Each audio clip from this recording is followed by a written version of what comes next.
Well, all right, all right, all right. What an amazing, awesome day. And you guys know I'm energetic anyways, if you've been watching my podcast before, and I'm hyper, but some days are just more energetic than others. And today happens to be one of those days. I got online with Jay, and we'd been doing some stuff back and forth, but I realized that he lives in the same city that I live in. So, Jay, I don't know if you know this, that, and I talk about this several times in my podcast, but if we think about time zones in the continental U.S., Eastern, Central, Mountain, and Pacific. Right. And I was just in New York, so I was in this yesterday. I flew back yesterday, and there's people everywhere. There's people everywhere. Well, the Eastern time zone, 350 million people in the United States, 65% of the United States population lives in the Eastern time zone. So that's why no matter from Florida all the way up to Maine, there's just nothing but people everywhere. Then the Central time zone has 15%, which is like Chicago and all of Texas, and lots of people, but only 15%, not a huge amount. The Western or Pacific time zone has 15%, which is your California, your Seattle, Portland, that's maybe part of Las Vegas, the people that live there. The Western time zone, or the Mountain time zone, the Mountain time zone where Jay and I live is only 5% of the U.S. population. People don't live in Wyoming. I mean, somebody does, because there's got people, right? They got buildings. No buildings over 3 stories, but they got buildings in Wyoming. They got buildings in Montana. A few people live there. Lots of reservations and stuff in New Mexico, and a few people live there. And then we have Colorado, which I think 8 million in the whole state. Right. So to have somebody that you can talk to and do a podcast with that actually lives where I drive by his house all the time it's got me excited. And so for those of you who are watching and being part of it, thank you again for being on, Jay. The reason Journey to Freedom, and I don't think I told you this yet, but the reason that Journey to Freedom exists is because I went to a trust leadership conference in Minnesota, and it was phenomenal.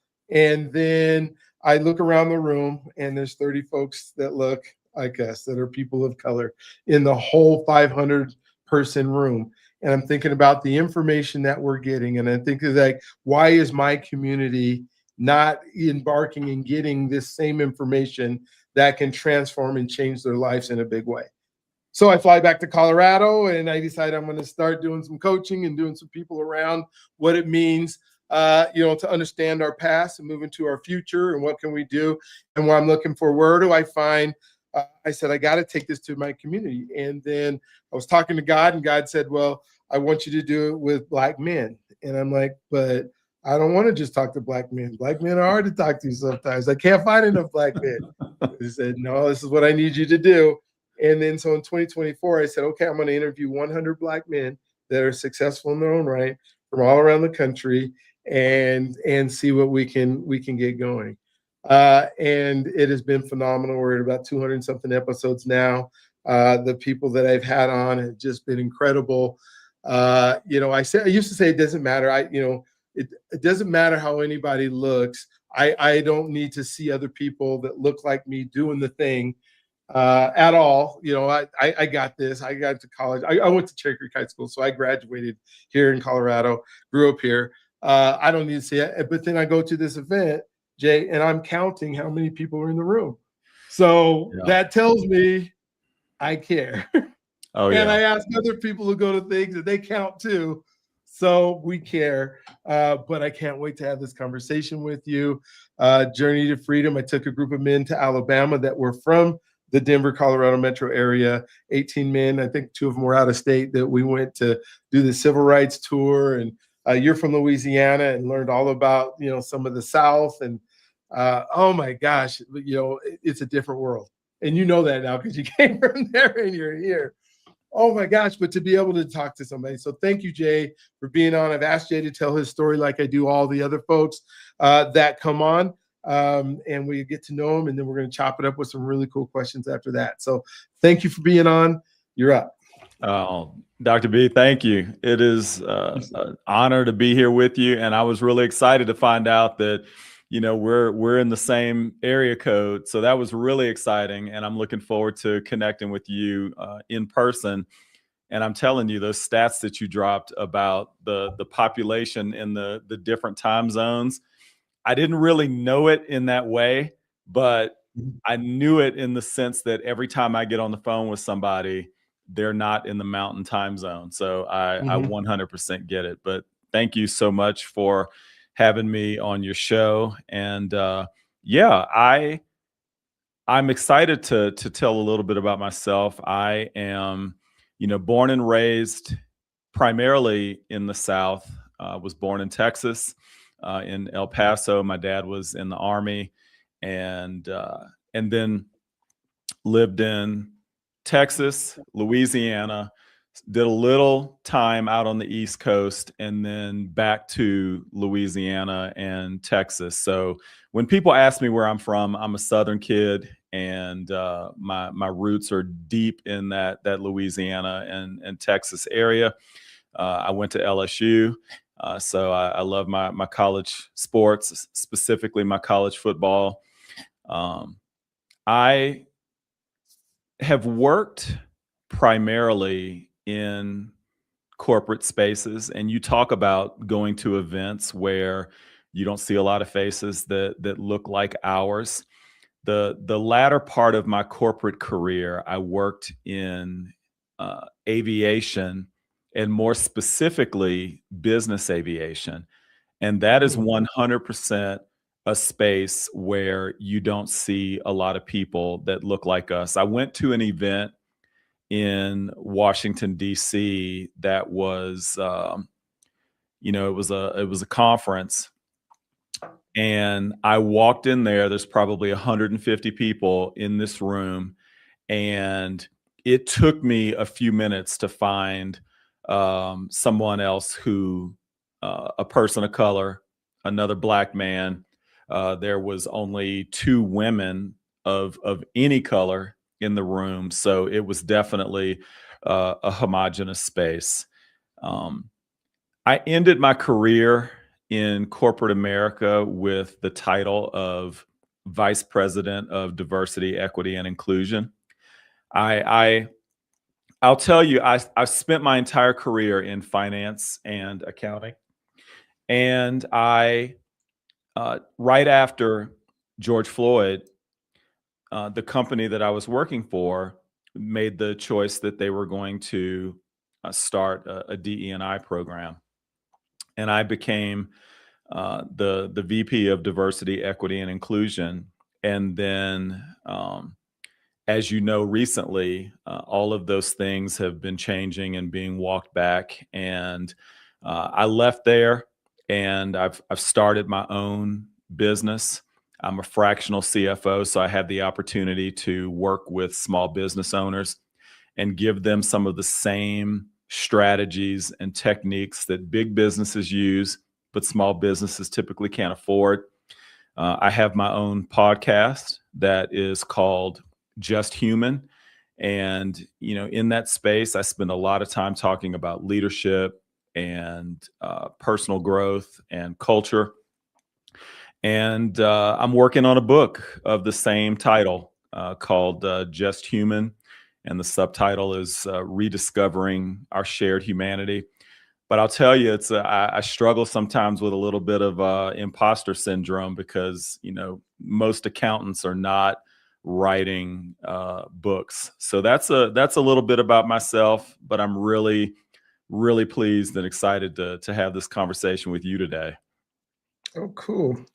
Well, oh my gosh, so much to unpack and so much to, when you think about, your typical accountant, your typical finance. The last podcast I did was a tax strategist, right?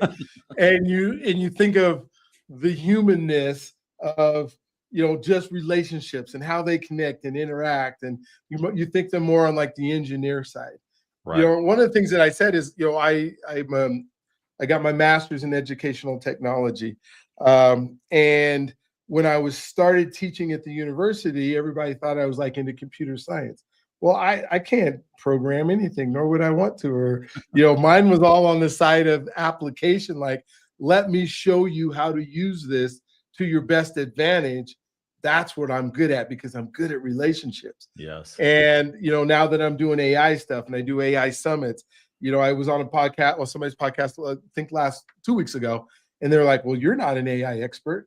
And I'm like, well, what does that mean? Does that mean that I'm supposed to like understand how to create generative AI, or does that mean I'm supposed to teach people how to use it practically in their life?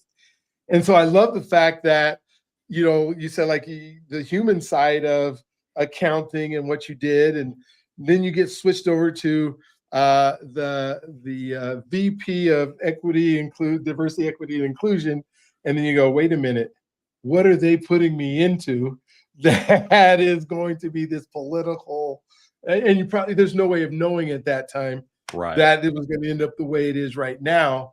But to just, some of the battles and the conversations that you have to have, I can imagine you have to be a super special person to cross those two paths and still talk about some of the things.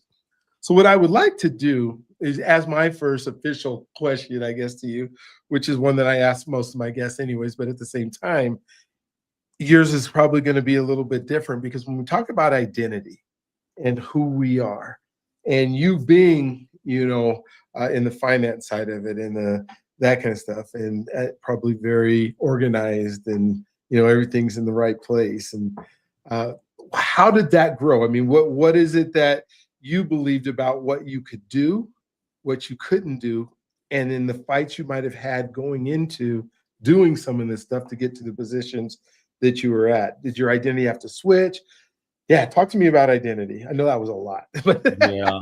Yeah. No, it's a great question. And, the whole topic of identity, and especially for Black men, can be very challenging, because it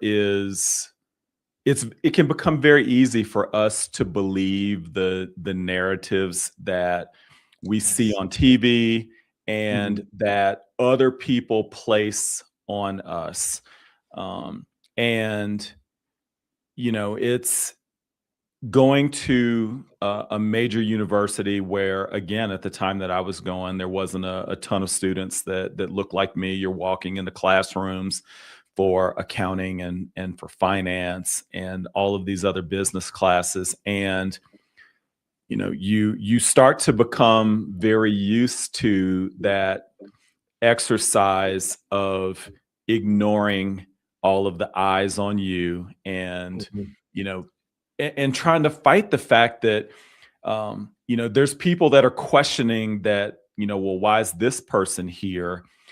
And it's easy to start to believe that yourself in the spaces that you go into. And so then you fast forward to corporate America, and I'm having the opportunity to work for publicly traded companies of different sizes, and most teams that I was on, most meetings that I was in, most of the people that I reported to, they didn't look like me. And so with my identity, I had to constantly battle those inner voices of, yeah, you don't belong here. You don't belong in this space. And it probably took me being 20 plus years into my career to finally realize that, what? I do belong in these spaces. I am an excellent developer of people, an excellent evaluator of talent, a great mentor. I can, let alone the technical side, I can do analysis and work my spreadsheets with the best of them. But once I realized that I had these abilities to build teams and develop talent, and be in those spaces, once I stopped telling myself that I didn't belong in those spaces and that I actually did belong, my identity changed, because my self-talk got so much better. And that's the narrative that so many of us that I see, that we struggle with is the stories that we tell ourselves. Yeah. Oh my gosh. Yeah, I mean, and we do, and I talk about a lot when the last talk I did was about these three voices that we hear all the time. One is that voice that we speak in our head all the time, that I don't know if we can always trust, because we're the ones that have lived our whole lives, know every lie we've told, know every story we've done, know all the fears that we have, and then we try to think that we can come out. That second voice, though, is that voice that others tell us who we are. Right. And that becomes our identity. And sometimes it's our parents that don't know, they're just trying their best. Sometimes it's the outside. For me, it was going into special ed classes and telling me that I wasn't enough and telling me that I couldn't do stuff. And we listen to that. And that sometimes is the biggest voice that we listen to, is what other people think about us. Yes. And then that third voice that, and maybe you can speak to this a little bit, is the voice of the communities that we go into that believe in us, the coaches and the teachers and the mentors that lift us up and tell us that we're more than what everybody else is telling us we are. And then they begin to shape us and mold us. And somehow we get older and we get rid of some of those relationships. For me in athletics, it was, some of the coaches I had, but then I go out and then I'm starting to listening to society again, right? And I don't communicate and get with people that I know are going to take me to the next level, or I get comfortable.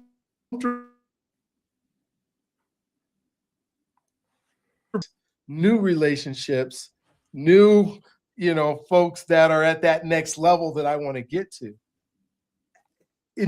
As you're doing this, and you talked about some of the things that we listen to, how have you been able to make sure all three of those voices, and the two beginning one and the last one, are the ones that are speaking to you the most? Yeah, it's some amazing that you bring that up, because as I think about these different voices that we have, and I think about when I was coming up, my parents had a plan for me, and at times it didn't always feel like I had a say so on what that plan was going to be. You're going to go to school, get good grades, graduate, go to college, get good grades, graduate, and rinse and repeat. And Brian, one of the things that I like to talk about, I use Legos as an analogy a lot when I do my talks, and because most people can relate to Legos, and quite frankly, I've purchased a lot of Legos for my son over the year. My son's 25, and we joke about the number of Legos that I've purchased for him. But if you think about Legos, you open a thing of Legos, and there's an instruction book that comes with it that tells you exactly how to build what is on the picture on the front of that box.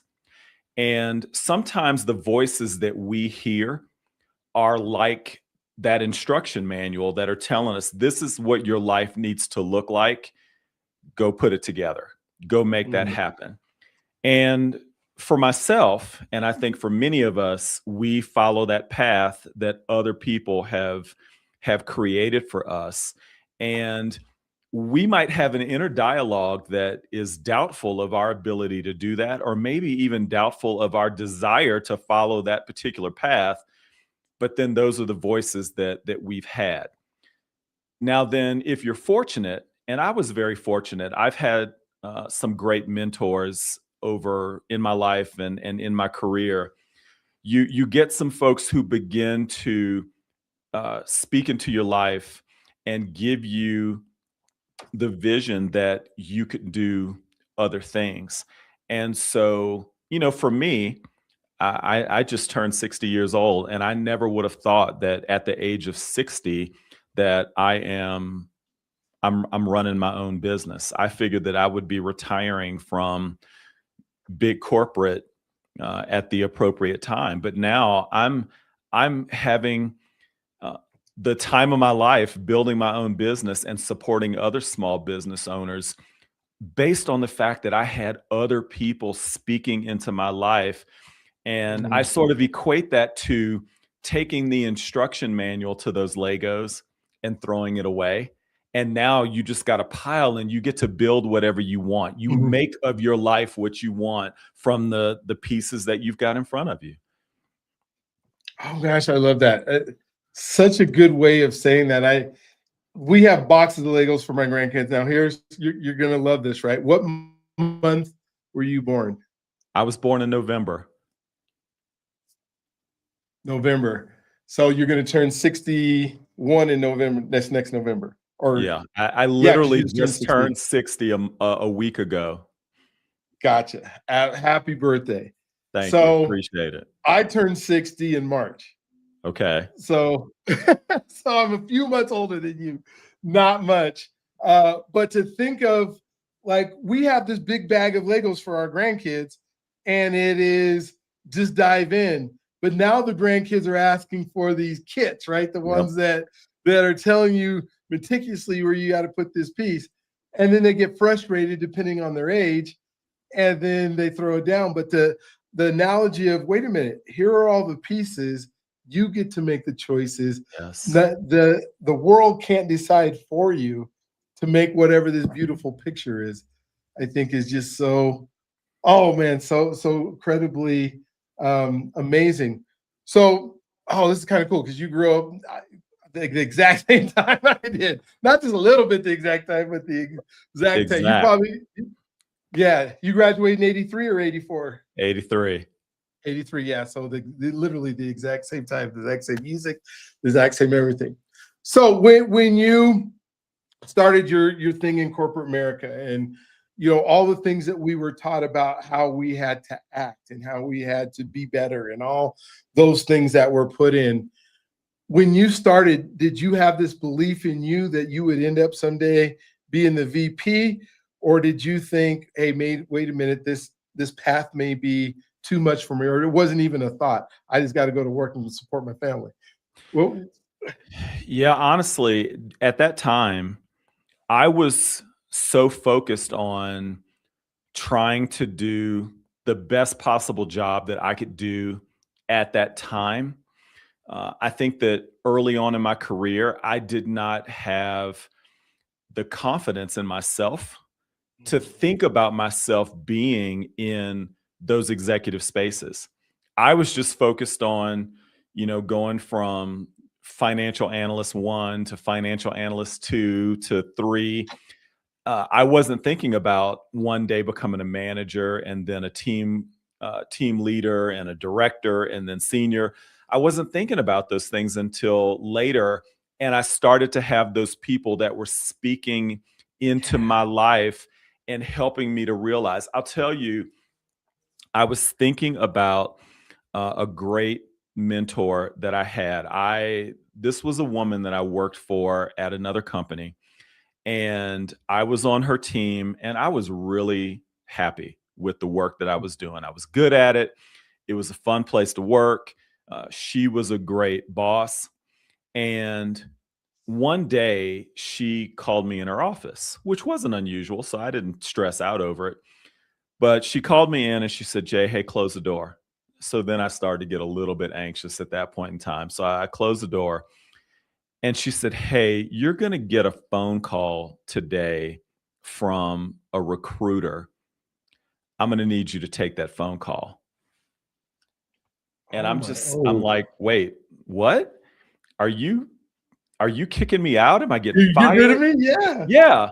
And she's like, "No, I just recognize the fact that your talents, your abilities, your potential are greater than I can help you achieve by you staying here. But this recruiter is going to call you about an opportunity, and I need you to think about that job not for what it is today, but for what it can be down the road." And that put me on the path for that company where I had the opportunity to go from that financial analyst to vice president accounting, vice president of finance, vice president of diversity, equity, and inclusion. And that happened because someone saw the potential in me, and they kicked me out the nest, and basically pushed me out of a place where I was comfortable and pushed me into a place where I was uncomfortable, because we all know, we've heard that expression, no one grows in a place where you're comfortable. It just kind of gave me chills that there was somebody in your life that was willing to just say, hey, I love being with you. I love being around you, but there's more. Yes. And then to facilitate that happening, because for her to know the recruiter was going to call you, she had to have conversations with. Yes. Yes. Yeah, right. Yes. Oh my gosh. Yeah. It was And amazing. how many of us don't, huh? It was amazing. And it was a pivot point in my career that I don't know would have happened without that individual. And it makes me think, like, how many folks that we interact with do not get that opportunity for somebody to do that for them. Or in this day and age, some of the kids who expect somebody to do that for them and haven't even done the work to earn it yet. Exactly. But expect you to call on their behalf. Exactly. But then how much of that are we doing when we've had that opportunity for others? Like, I'm trying to think, when's the last time it's been a while since I've been in a corporate space, but where I have found somebody who has potential, made an appointment or made a connection for that person to be able, so that they could succeed and have not that they have to take whatever I'm giving them, but they have the opportunity and choice. Because I think that's what we look for most of the time is Yeah. the choice. You had the choice to decide to stay or leave, right? Yeah, I did. I could have totally stayed there, but I looked at it this way, that this person saw enough in me to, sort of nudge me in that direction. I needed to take a look at it. And then once I got a glimpse of it, then yeah, I'm competitive. I played sports, I want to win. And so that's what I did. And I took that opportunity. And I 100% agree with you that when we see that in other people, it is almost, I feel like it's our duty to pay that forward. And if I may, I had the opportunity.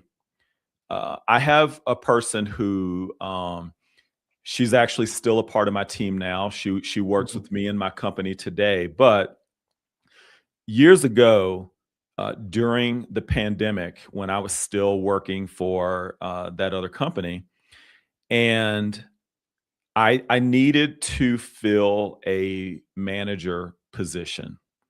And this person had never been a manager, but I saw in her the ability to do that. And I had a little gathering over at my home. It was towards the tail end of the pandemic, and I had a few people from my team over there. And I pulled her aside and I said, "Look, Vanessa, I have this opportunity, and I really want you. I think that you can do this. I know that you can do it. I just don't know that you think that you can do it. And I would like for you to take on this responsibility." And initially she pushed back. "I don't want to lead people. I don't think that I can do that." And I said, "Look, I want you to give me a year. You commit to, you do this role for a year. If you hate it, then I'll make sure that you have a spot to go back to, if you want to go back to just being an individual contributor." But she did it, and she really excelled, and she got to a place where she was leading a team of 10 people. And she when I had the opportunity to bring on my first person on my team, she was one of the first people that I called, but because I know her abilities. But I think that that's the type of thing that we have to continue to really lift others up and help mentor them. Man. Yeah. And I think as I'm staying on these lines here and thinking about the DEI work that you've done and just thinking about trauma, for me or for you when we're kids and coming out of it, my dissertation was on, expectation versus potential, or experience versus potential. I didn't say experience versus potential, hiring Black administrators in schools, because you think about the opportunities of folks that are getting pigeonholed, or, folks that, hey, you're good at this, so I'm just going to leave you here because you're taking care of something that I need, but I'm not going to give you that opportunity to excel. But then we also say, there's systems that are being built that are getting exactly what they were meant to get. And then you think about the folks that you've worked with and how to help them.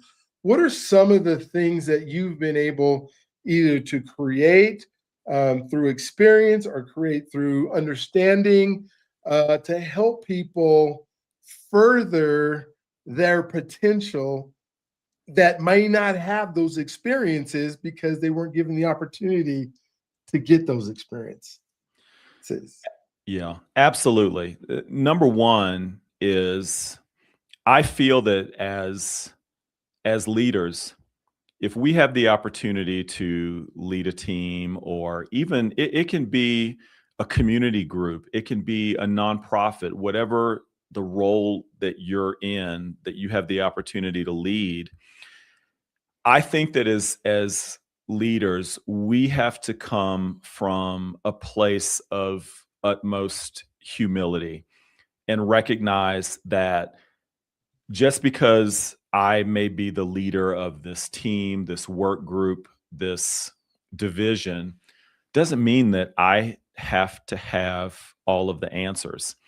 And so I have to set my ego aside and also surround myself with people and make it safe for them to be able to speak up and disagree with me at times. As a team, we can't excel if I'm wrong and no one is willing to speak up and tell me that I'm wrong. If I'm not creating a space where people can respectfully disagree with me, then we don't have a good team. And so, that's one of the things that I believe that we really have to do, is create these spaces where the safety is there for us to be able to disagree sometimes in a respectful way. I also think that there are a few other things that really need to be present. I think that we have to have a strong connection to who we are as individuals. I need to know who I am as a person, as a man, as a husband, as a father, as a coworker. And through that connection with myself, be willing to show up every single day and know that, yeah, I might not be right every day, but I'm going to give you my best every single day. The second part of it is being willing to connect with other people. And so when we have a team, being willing to be vulnerable with my teammates and be open, be candid, share information. If we're working on a project and I'm holding all the information because I'm trying to make myself look good, then I'm only committed to Jay. I'm not committed to the team. I think about it like the athletes who are more focused on the name on the back of their jersey than they are on the one on the front. And then I think that the third piece is, we all need to know what our shared purpose is. If you and I are working on something together, then if we know what that mission is, what we're trying to do and accomplish together, then we can go get that done. I think that all three of those elements have to be there, and they have to happen in that order. It's got to be connection to self, connection to other people, and then connection to a shared purpose. You get those things together and we can make almost anything happen. Oh my gosh, I'm so glad you said that, because it's one of the things I've been dealing with are helping people through understanding. And I'll say these words and then let you, because you're on the financial side as well, is I truly believe that a person's network equals their net worth. Mm-hmm. And so many people are not reaching out to those connections that you were just talking about in order to better themselves. Like, they would rather, I can't have a connection with a television show. I mean, Right. I can enjoy it and I can be entertained by it, but until I start increasing that network of those connections that I have, and the way I'm helping people now is just 15-minute virtual conversations. Do 5 a week. You will be amazed at how your life changes when you get the right people, have the conversations. We're doing it through podcasts. We're doing it through, I got 250 of these Journey to Freedom podcasts. My network has like blown up in my perspective and what I do, but it also equals my net worth. And I don't think people have figured out how to make that connection.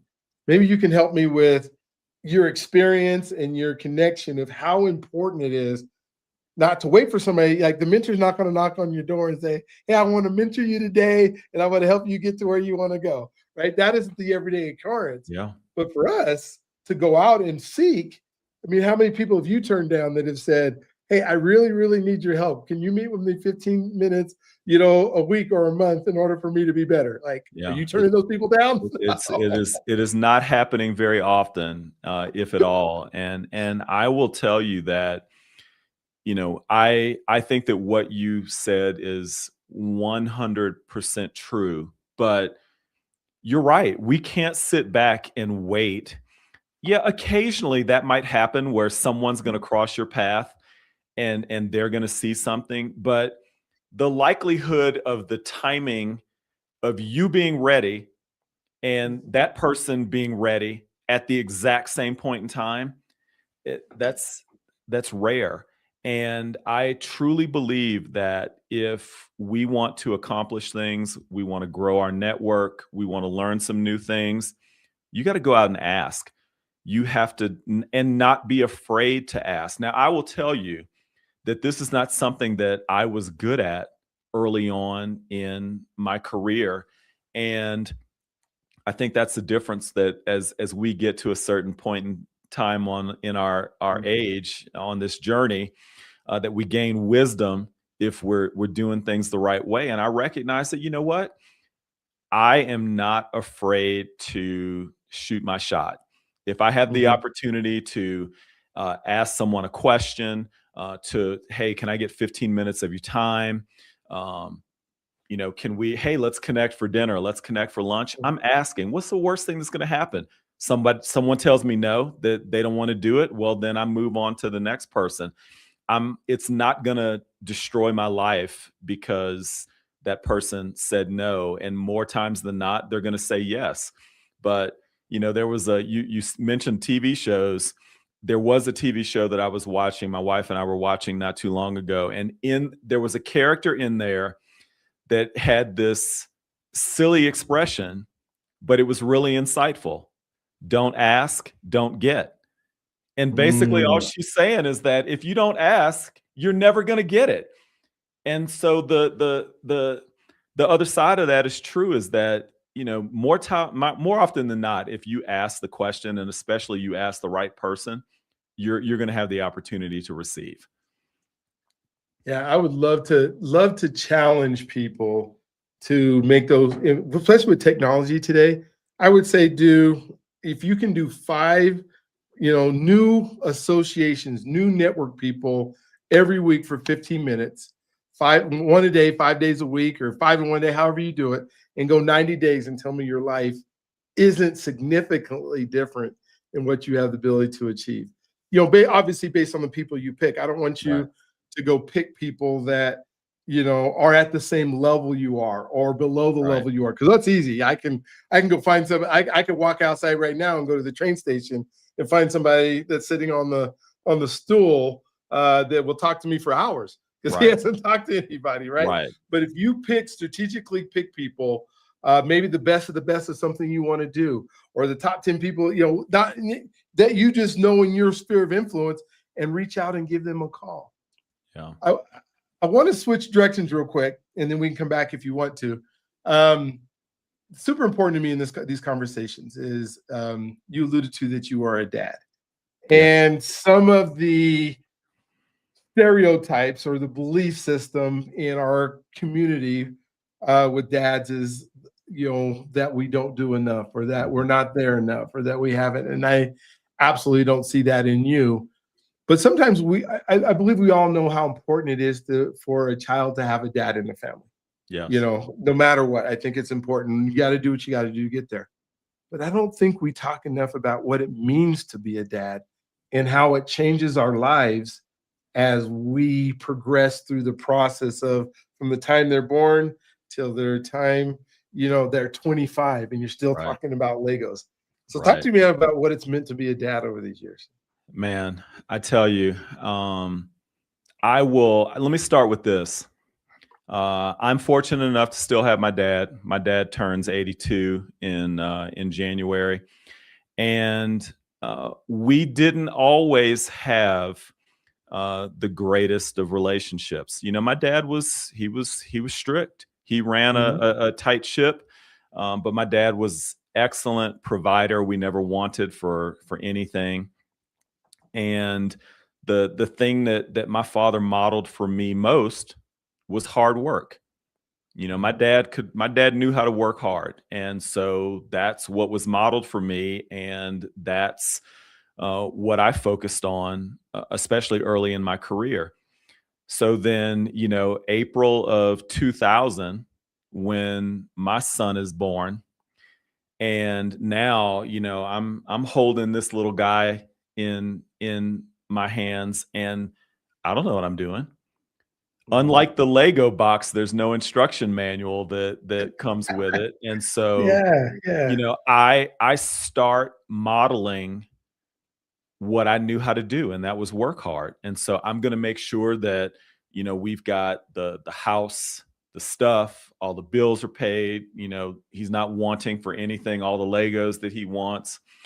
And over the years, as he got a little bit older, I realized that yeah, those things have their place, and there's their level of importance, but he actually needed my time and to be with me and to do things with me. And so, I started doing things that I didn't know anything about. Man, I coached soccer for 10 years. I didn't play soccer. I didn't know anything about soccer, but I bought books, I bought videos, I went to classes so that I could coach my son and his friends in soccer. And I did that for 10 years.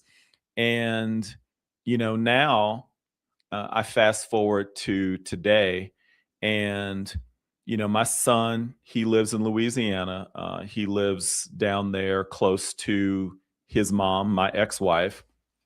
And we went through a very, very short period of time where we were a little bit estranged. I was still reaching out to him, letting him know I was there for him. But he was going through some stuff. And then one day I get a phone call from at that point in time, he's 21, and dad, I want to, can I come back out to Colorado and spend some time with you? Well, of course, son, let's go. Here's a plane ticket, come on. Yeah. And so now the conversations that I'm able to have with my son, yeah, we still joke about Legos and we talk about things, but now we're talking about things of what it means to be a man, and especially what it means for him to be a young Black man. Unfortunately, we had to have a conversation about a traffic stop that he went through and an interaction that he had with a police officer. But the fact that he felt like he could call his dad Mhm. and we could have that conversation it meant the world. And so being a father, when I think about all the titles that I've ever held in my life, that is one. It's I value that one. As father, I'm a son, I'm a brother, I'm a husband, I'm a friend. Those are important titles for me, more so than any vice president title than that I've ever had. Those titles right there mean more to me than any of the others. This question, I don't know how many people, I don't think I've ever asked this question, but I'm super curious with you because I feel and I hear your heart. And we all make mistakes, and we, things that we do, and how we love, our, whether it's our wives or the significant others in our life. Can you walk me through maybe one or two of the mistakes that you think, if you had to do it over again, this is how you would love differently, that could help some of our young Black men or other Black men? And there was because I just see we have these egos that we talked about a little bit, and I know for me, there's a few things that I would have done differently now that I'm 60 years old and wise, than I was when I was 22.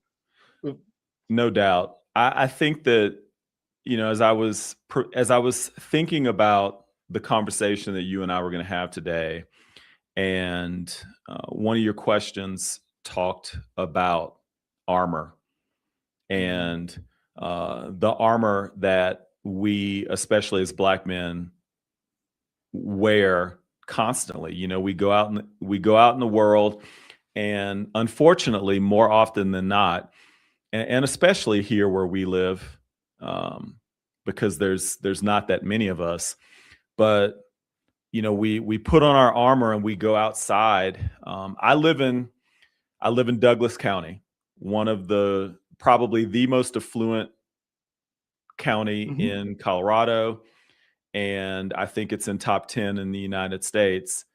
And I walk around my neighborhood where I own a house. I'm on the HOA, and I'm still thinking about, okay, if I go for a walk and the sun goes down, is somebody gonna call the police on me because they think that I don't belong, that type of thing. And so we get used to wearing that armor and thinking about some of these things as we go out into the world. And how that relates to relationships and mistakes that I've made is that sometimes you forget to take that armor off. You come home, you come home and you're in your safe space. You're with your loved ones, and you still got your armor on, and you're still ready to fight or flee. And so I think that can sometimes manifest itself into being overly aggressive in how we speak, being a little bit more terse than I want it to be, maybe not being as present as I want it to be, and not being willing to be vulnerable and admit mistakes. And especially when I think about my son, when I think about my wife, when I think about my friends, I want to be in a space where I can take that armor off and hang it up and be vulnerable, and they can know that, hey, if I'm scared, I'm gonna tell you that I'm scared. If I'm worried, I want to be able to tell you that I'm worried. And this as you're building a business. I feel like I'm scared all the time, but being able to be in that place where I don't feel like I have to have it all together 100% of the time. That's one of the mistakes that I made early on. And that if I could learn that earlier, and for anyone who is celebrating a much smaller birthday than I am, I would just say, look, recognize that you don't have to have it all together, and allow yourself to be vulnerable. And here's another one, and I'll shut up after this. Be willing to ask for help when you need it. You got to be willing to ask for help when you need it. Amen. Oh, I love that one. And I was just thinking, one of the biggest mistakes that we have this thing about therapy, or we have this thing, and so I think we think, well, if I just go to the barbershop, well, you're not going to the barbershop anytime soon, but when we go to the barbershop, that we think through, this is not my therapy. That's where we just talk. But somebody who can actually, like you said, walk me through, and the stigma of it is, do I want my relationship to be great? Right. Or do I want to act like I got everything together? Yeah. when I don't. Like you said, you don't know everything, and then you're willing to ask for help. And it might just be, I'm not saying you have to officially go to a therapist that's in your directory in your health insurance. But if it is, I would say take advantage of it. But if it's just an older gentleman like ourselves, but have that conversation. Don't ask me about what Mahone's doing, Right. because Right. neither one of us are going to meet Mahone or spend any time with them anytime in the near future. Ask me about, what does it mean to love my wife? What does it mean to be a dad? What does it mean to not know what's next and still be able to be strong and hang out, or be able to say, I don't know what's next, Right. but I want to do it together, right? Yeah, I'm fortunate enough that I have my best friend, who's now my brother-in-law, but we've been best friends. We both moved to Colorado at the exact same time. We met on a basketball court randomly in Boulder, and we became friends almost immediately, and we have been homies ever since. But we have something in our relationship. We call it, we're in the vault. And there is nothing that I can't talk about with him, whether it is money related, whether it is, hey man, I took a L today with the wife. I messed up. I messed up at work. I did that. Whatever it is something where we're in the vault. And the other aspect that we have is that when we go in the vault, I'm not always asking you for your opinion, and I'm not always asking you to fix it. Sometimes I just want you to listen. But every once in a while, I do want to hear what you have to say, and I do want to hear your perspective. And when we go in that vault, we know that it's staying there between the two of us. And I believe that every person needs that person in their life, because sometimes you just got to get some stuff off your chest, get some stuff off your heart. And if you don't have someone that you can do that with, it's going to come out. Mm-hmm. It's going to come out, but it might come out in a way that is very unhealthy. Thank you for that. Thank you for at least sharing that we need that person, and it's somebody that you need to find in your life in order to have better relationships with everybody else. That is just so fantastic. I asked you a lot of really cool questions that I wanted to know the answers. So they were cool questions because I was asking them, and it was Of me course. wanting to know it. But I would love to know from you, is there anything we didn't talk about that you want to make sure that we spend time on? And then let us know how to get a hold of you and all that kind of stuff in our last 10 minutes or so that we have together. Yeah. So first of all, I just want to thank you again. And this conversation has been, it's been amazing, just having the opportunity to chop it up. I feel like even though you and I just met, I feel like we've known each other for a long time, and I'm looking forward to continuing to develop that relationship, especially since we have the opportunity to be in the same area code. I did want to say your 5 pillars are amazing. I love them. And I mean, I know that for your regular listeners, they know the identity, trust, faith, finance, and health. I thought that those were so strong. I think that they cover the internal aspect with identity and faith. They cover the relational aspect, which is trust. You can't have a strong relationship with no trust. And then you get into the practical aspect with finance and with health. I tell you, if I had to add a 5.1 to that, I think that the biggest one that I would add would be legacy. And it's sort of it goes back to what you and I were talking about. If you and I take those 5 pillars, we keep it all to ourselves, and we don't find a way to share that in other people, teach that to other people, spread that news to other people, that's no legacy. I'm working on teaching my son about these 5 pillars.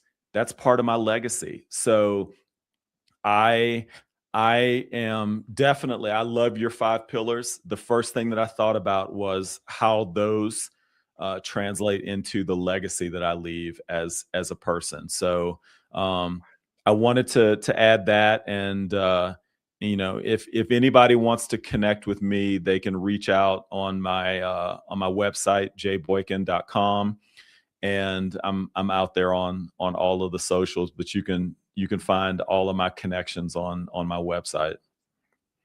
Wow. Well, Jay, we are not close to being done. No. I can't wait till we have another podcast where we just get to talk about some of this stuff, and whether it's part of the community or just a fireside chat, or maybe we just get together sometime out somewhere in Park or something, and we sit across a fire, film some of it, and just let people be part of the conversation. Oh, when I think about legacy at the ages that you and I are at now, it just becomes even more important. What is it that my children and my grandchildren and then the people that are around me will be able to believe about me and the things that I tried to do in life? And I agree, that is the 6th pillar. It's did we trust well enough?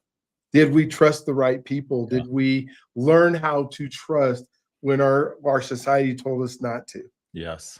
Did we ask the questions about our money that allowed it to grow, or did we pretend that everything was going okay all the time and we dug ourselves into a hole? Yes. Right? What did we have faith in our God that said that, hey, I'm going to give this as an example to my children of what it means to love in a way that is unconditional. In my identity, did I continue to grow that identity in a way that allowed others to participate in it? Or did I have a shut off identity that I was always worried that I wasn't enough, when I knew the God who made me knew me by my name and was able to move me forward? And so, oh my gosh. And then health. I mean, you look healthy. I don't look as healthy, but my dad's in Parker and he's 86, and we ran a track meet together Oh, in wow. July. That's amazing. It's just That's amazing. thinking about, hey, yeah, I mean, we're just the legacies they're showing us of what we need to do to take care of ourselves in order to be able to have that longevity so that we can leave a legacy. Yeah. In the things that we do. So, man, thank you for being on. Thank you for being part of it. For those of you who have never seen this show before, go ahead and hit the like and subscribe and notifications and whatever it is that you're on there. And I promise you, if you go back and listen to some more of these episodes, you will find several people that you identify with. Absolutely. I would even say it even more. There's contact information on all my guests underneath all of our shows. And, there are people that if you do resonate with, I want you to take it to that next level. I want you to take it to that level that I need to set up. If you don't live in the same state, a virtual coffee. If you have ability to go have a real coffee, go have a real coffee. But go in there with the spirit of, what can I do for you to serve you? And then think about, what is something that you would need that they may be able to help you with? And it might be in the 15 minutes. It might be as you develop a relationship after. But until you actually reach out, because I don't think the guys on the show are going to figure out who watched my show and then call you up and say, how can I help you? But if you make those connections, I promise you, you will have a better life for it. Jay, do you have one more last thought you want to give before we're done? Man, I strongly reiterate what you just said. Don't sit back. Don't make the mistake that I've made in the past. But yeah, reach out. Try to make some connections. And in this day and age of social media, between LinkedIn, Facebook, Instagram, X, whatever your platform of choice is, don't hesitate to reach out, and don't be discouraged if you get some no's, because those no's are just putting you that much closer to the next yes.